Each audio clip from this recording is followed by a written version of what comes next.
breakfast, June 12, 2013, 14. Thursday today. Sobra kasing kati dito. Kaya sige kong ubo. Yan. Sana makaalis na kami ngayon. Kasi mataas ng bayaran ko. Grabe.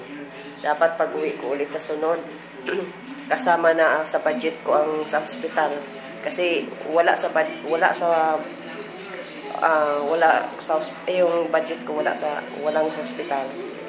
Kaya unexpected ko ito na maho-hospital ako. Grabe. Alain mo naman last minute magkasakit ako. Sana makaalis kami. Kasi sa Sunday papunta na kami Manila. Ang flight namin sa Tuesday. Oh my God, sana maging okay na ako. At next time talagang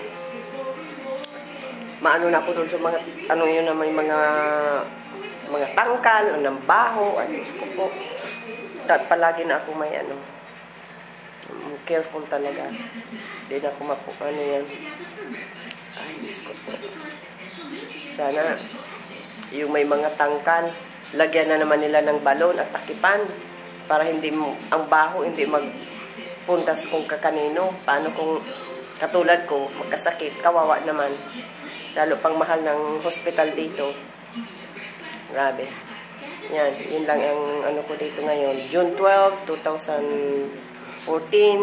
Today is Thursday, umaga. Okay.